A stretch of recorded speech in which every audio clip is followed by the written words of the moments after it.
Hi everyone. Dear guests, please accept our greetings, take your seat now, and please turn your microphones off. We are, as the members of İZMIR Democracy University, ELT Student Club, proudly hosting our sixth online session on the impact of metaphors in reading comprehension by Professor Dr. DİLEK İNAN from İZMIR Democracy University. Hello. Now we will give you some brief information about the session. My name is ALEYNA ABUŞKA from ELT department in İZMIR Democracy University. The moderator is Dr. NURDAN KAVAKLI, who's also our academic advisor at ELT department. The session is about 20 or 25 minutes long, and the QA session will be held by QA managers me and DENİZ DİNÇ. You may prefer to write your questions. Don't worry, we'll be checking chat box, or you may use your mics if eligible. And please do not forget that at the end of the session, we will take our family photo and be ready. Now we would like to kindly invite Dr. NURDAN KAVAKLI to start off the sixth session. Thank you. Thank you very much, guys. So it's me again. Hello, hi, NURDAN KAVAKLI. It is our privilege to host you here today, dear Professor Dr. DİLEK İNAN. She's our very special guest, and it seems like we met online before we meet in person. So it is also very surprising for us too. She has just recently been appointed to our department, English Language and Literature, at our university, İZMIR Democracy University. So it is also very nice to host you here before listening to your course at our university. So it is my honor to welcome you here, and I'm going to leave you the stage to give your speech on the impact of using metaphors in reading comprehension. Thank you. Okay, thank you very much, NURDAN, and dear students, DENİZ and ALEYNA. I am very honored and happy to be here. If I can contribute a little to this e-talk sessions, it will be my pleasure. Thank you very much. Actually, I have worked at Balıkesir University ELT department for more than 15 years. Now, as NURDAN said, I've been just appointed to İDU, İZMIR Democracy University. So I am actually a literature specialist. So that's why I wanted to contribute to these e-talks by choosing a literary term, metaphors, and how we can use these metaphors in order to foster or improve our students' reading skills, and especially critical reading skills. I have prepared a PowerPoint presentation for you. If I can open it. All right. Yes, okay, sorry. But I okay, here it is. Right. Is it? Can you see my PowerPoint? Yes. Okay. Yes. Okay. Now, first, I would like to give you some theoretical background information about these metaphor theories. And then I will try to give you some tasks, practical tasks that you can use with your students or learners in the future. You can also adapt these tasks to your needs and to the level of your students. But it's a very challenging and enjoyable area, metaphorical expressions, the world of the metaphor. As I.A. Richard says, a command of metaphor is a command of life. So if you know how to interpret metaphors, it's really challenging, and it enriches the way you use language, the way you interpret, or your analytical skills, critical thinking skills actually improves with the help of metaphors. So today we are going to focus on some terms like target mapping, conceptual metaphor theory, linguistic metaphorical expressions. Such terms will help us in today's session. So one way of developing the learner's reading skills is actually to introduce them to the challenging world of metaphors, which requires a deep and complex engagement with the text. So metaphor is usually studied as a literary device since Aristotle, because a metaphor has a long historical background. Since Aristotle, it has been perceived as an ornamental, rhetorical, and poetic figure of speech, and that it can only be produced by the genius or by literary man. However, if you just look at this work by Lakoff and Johnson, which was published in 1980, the book is called Metaphors We Live By. So this revolutionizes or changes the way we perceive metaphors. So it's not like a traditional approach, but now we have more modern approach to metaphors, because Lakoff and Johnson argue that metaphors can be used in everyday speech by all people, by ordinary people. It's not a product of the genius or the literary man, but it can also be used by all people. So shortly, metaphor is simply understanding one kind of thing in terms of another. So we are actually comparing or associating two different concepts. So today, actually metaphor is a well-established area. We have theoreticians such as Johnson and Lakoff, Kovačkes, Gibbs, Cook, Steen. So their theoretical works on metaphor propose a prescriptive and descriptive analysis to clarify the complex world of metaphors. Actually, before moving on to the details, I would like to share with you a master metaphor list, which is produced by Lakoff and Johnson. Let me show you from this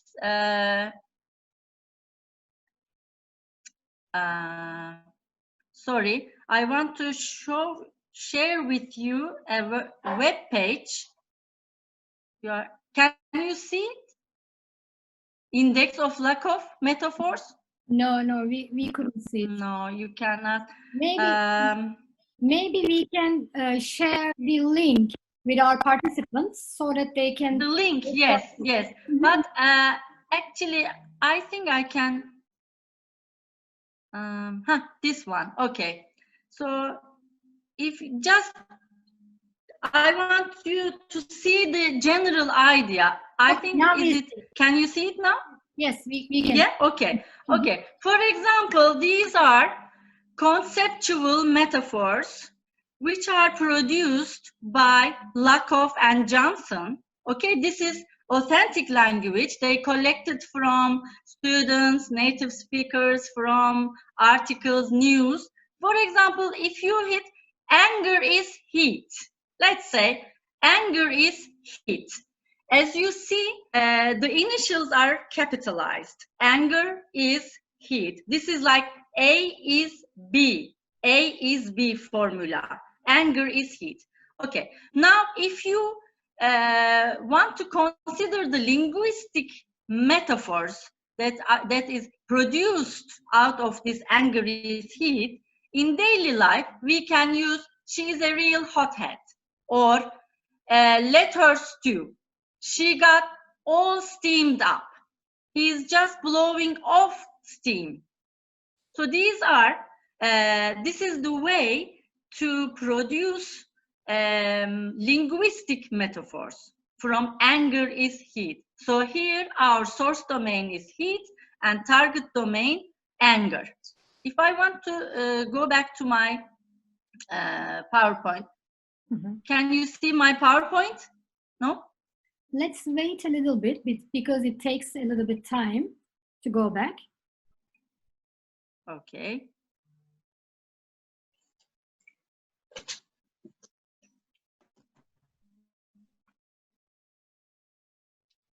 Okay. Can you see it now? Yes, now. My power. Yes. Okay. Okay. So this list, this metaphor list, is actually produced by Lakoff and Johnson, and it is an exhaustive list, but it is open-ended. It is not finished yet. So you can also add some conceptual metaphors to this list. For example, if we look at some metaphor examples, let's take examples from Shakespeare. All the world is a stage and all the men and women merely players in As You Like It. So here, the abstract concept of the world is mapped onto the concrete world of the stage. That means by using vocabulary related to stage, Shakespeare here wants to define the world as a stage. Another point, metaphor is a partial mapping of two concepts. It's not like whole resemblance, but partial mapping. Okay. Now, maybe this will be more, this will clarify things for you better.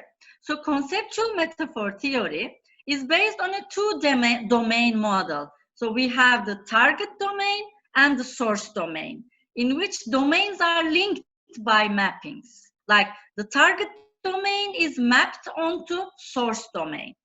The formula is like A is B. So A, here we have the target domain. The target domain is abstract concept and it is our subject. It is in the position of the subject. B is our source domain. It is more concrete concept and it is our object. For example, another conceptual metaphor, life is a journey.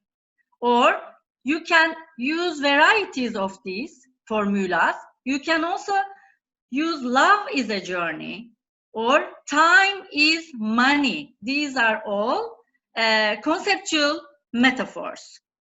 Okay, now we want to describe the more details about conceptual metaphors. So here, love is a journey is a very typical and very commonly used conceptual metaphor. Here, love is a journey conceptual metaphor presents comparisons between lovers and travelers. So the abstract concept, love, is matched with the concrete domain of journey. It's like the love relationships is compared to travelers. For example, these are linguistic metaphorical expressions such as they are at a crossroads in their relationship. So here, the relationship, love relationship is associated with journey, with travel vocabulary. They are at a crossroads in their relationship, or this relationship isn't going anywhere. They are in a dead-end relationship. So these are sentences produced by native speakers. Our students can also produce such sentences using metaphors.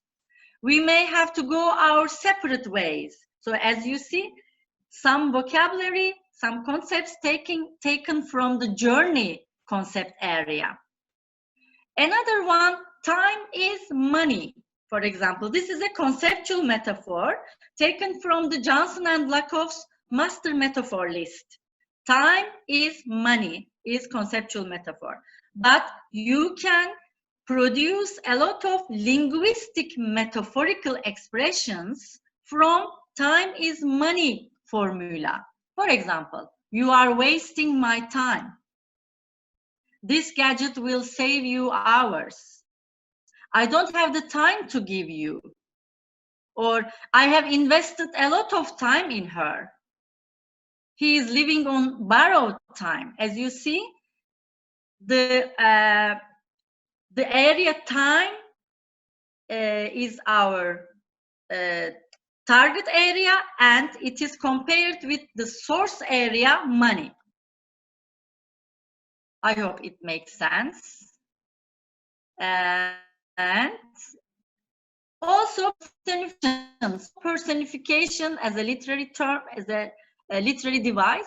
they are also used as metaphorical expressions. For example, inflation is lowering our standard of living, or life has cheated me. So there is personification here. Inflation is eating up our profits. This is like giving personal or human attributes to non-living phenomena. Okay. And so in literature, metaphor is used extensively to enhance meaning. Now I want to show you some tasks which you can easily adapt to your classroom or learning environments. And because literary texts or using metaphors in reading comprehension gives an opportunity to improve our students linguistically, aesthetically, and cognitively.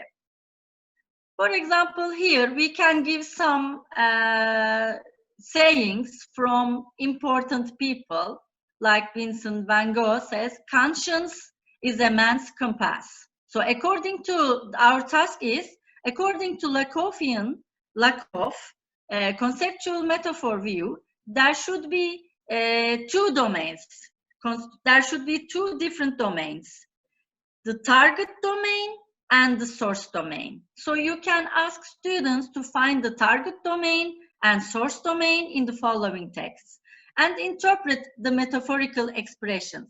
Here, conscience, I wrote in red, it is our target domain, because this is, as you remember from previous slides, this is our abstract conscience is a man's compass. Compass, as you see, is more concrete, so you can here interpret the writer's or Vincent van Gogh's approach or opinion, belief about human conscience and what it means for him. It means a compass for him. And your students can talk about conscience and compass, the vocabulary associated with conscience and compass, so they can interpret their own creative interpretations. There is no one correct interpretation, of course. Students or our learners can interpret this in their own ways. Or from Albert Camus, "In the depths of winter, I finally learned that within me there lays an invincible summer." Here again, the students can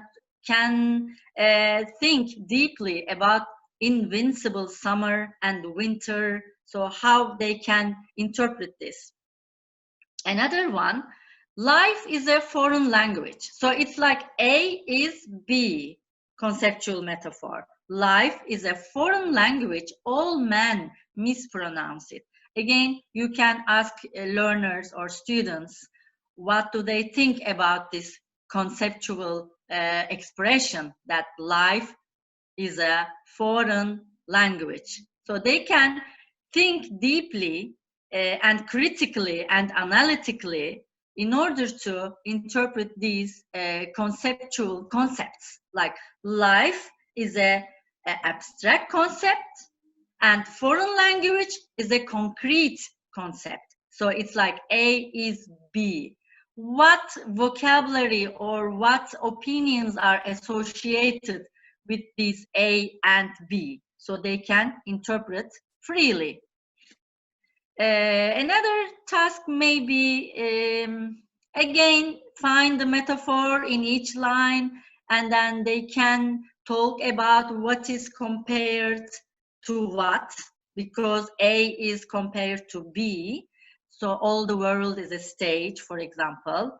Another, I want to also show you another task. I don't know how much time I have. Don't worry. Am I okay with the time? Yeah, you are okay. Yeah? No problem. Okay.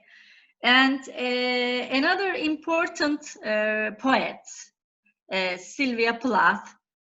Maybe you have heard of her. Of course, she was an American poet, Confession poet, and she uses really strange and unusual metaphors. We call this like schema refreshment, schema refreshing metaphors, so that we can have novel or new approach, new ways of understanding life or understanding some concepts. For example, in Metaphors, the name of the poem is Metaphors. In this poem, Sylvia Plath is actually talking about pregnancy, but the first line in the poem starts with, I am a riddle in 9 syllables. Like it is A is B. I am a riddle in 9 syllables. So the first question is, why does the speaker compare herself to a riddle? So the word pregnancy never appears in the poem, but she uses a lot of metaphors in order to describe her emotions, feelings, opinions towards this experience of pregnancy. So the students can underline the metaphors in the poem, like I am a riddle in 9 syllables, an elephant, a ponderous house, a melon strolling on 2 tendrils. So these are the metaphors. Why is she resembling herself to an elephant, to a ponderous house? Or why is she talking about red fruit, ivory, fine timbers? So, in the 7th line, she says, I am a means, like A is B again. I am a means, a stage, a cow in calf. I have eaten a bag of green apples, boarded the train. There is no getting off. As you see, the word pregnancy does not appear in the poem, but the poem is full of metaphors which the learners can interpret. Interestingly, metaphors, the title Metaphors, has 9 letters in it, and also the poem has 9 lines representing 9 months of pregnancy. Pregnancy, as the word pregnancy, it has also 9 letters in it. So this 9 syllables is actually very suggestive for the students to maybe interpret the poem, and they can by themselves reach that this poem is about pregnancy. For example, another task. This is an extract from a novel by Frank McCourt's Angela's Ashes. So here the author writes about the poverty in his childhood.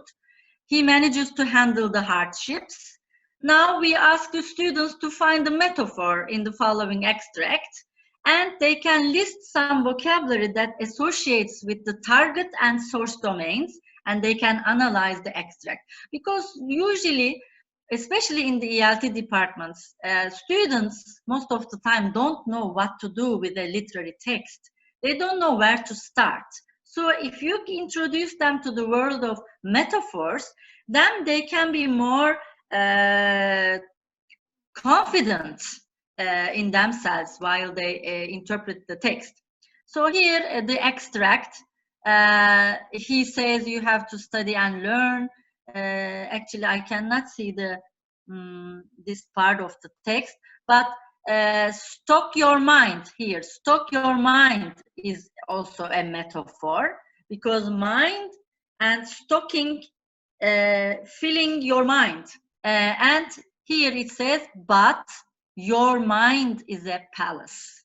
It's again this metaphor. A is B. Your mind is a palace. So students can list some vocabulary related with mind, and this is our target domain, the abstract domain, and then the palace. They can also list some vocabulary related with palace, which is our concrete and source domain. I make sense. And I think I am jumping into the conclusion part now. So both, as you see, A is B, your mind is a palace. This is a very explicit metaphor, but we also have implicit metaphors. So both explicit metaphors, as in the formula of A is B, and implicit metaphors, actually, they are not easy to decode, but they both explicit and implicit, they both improve learners cognitively, conceptually, and they enrich their worlds. Metaphor is a creative tool in producing innovation in speech and in written texts. Learners can achieve a high level of performance in critical thinking, analytical thinking, and they appreciate difficult texts by identifying, mapping, interpreting, and comprehending complex metaphors. If we had more time, I'm sure I would give you more information or more theory about the metaphors, but I just wanted to introduce you or give you a gist of using metaphors in reading classes. It really enriches students' beliefs, opinions about certain concepts, and also it enriches their analytical and critical thinking skills. They can become more confident in themselves if they consider the vocabulary associated with the target domain and the source domain, the abstract, the concrete. So they have some things to talk about, at least. Now I can get some questions or comments. Thank you very much. Thank you very much for this very fruitful session. I think our participants learn how to use conceptual metaphors in the schema of A is B. In that way, yes. So maybe they can also use the link to see more of the examples related to conceptual metaphors. Now I'm going to give the speech to mic to my dear students, and they will go on. Okay. Before passing to the QA sessions, please could you open your cameras so that we can take our family photo? Okay. But I think we need to stop sharing. So could you please do it, ALEYNA? Take the control and then stop sharing. I think I cannot do it now. Okay, then Dilek Hocam, could you please stop sharing your screen so that we can take a family photo? Stop share, okay? Yes. Stop share, okay. Okay, now it is okay. So be ready. I'm going to take a photo. Yes. Let me check your smiling faces. One more time.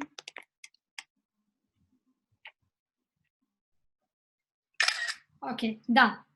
Now it is time for QA session. Okay, thank you very much. Okay. Shall I go again share screen or not? If you want, you can share, no problem for us. Okay. Or rather, maybe thank you for your presentation and welcome to our school. Dear participants, thank you for your attention. Now it is time for our Q&A session. Shoot your questions or recommendations if you have any. You can ask your questions in Turkish as well. We are waiting for you. So let's see if we have any kind of questions. Please ask some questions. If not, then I'm going to ask a question. Let me take first. It seems there is no. I'm going to ask one so that they can start asking. Okay. I just wonder for the proficiency levels, how we can use these kind of conceptual metaphors, because you know, these are all abstract nouns and it's really hard for them to make it concrete, even though we have the theme of A is B, right? So how we can cope with this kind of problems in terms of low proficiency level students if we are going to use conceptual metaphors for reading comprehension? Do you have any suggestions? Actually, as I showed you this conceptual metaphor master list, there are some really simple examples. You can benefit from them, or you can ask students to produce, for example, I don't know, they can create their own examples, like Ali is a, let's say, Ali is a lion, like Ali is a lion. So this, the characteristics of a lion actually mapped onto this friend Ali. Or actually this metaphor, even in Turkish, is a little bit, you know, advanced. Because it requires some deep thinking and some critical thinking. Maybe this is for university level, I don't know, for lower level, for high school. I think it is also hard for us to see how pregnancy is framed within Soviet platform, right? So it is really hard.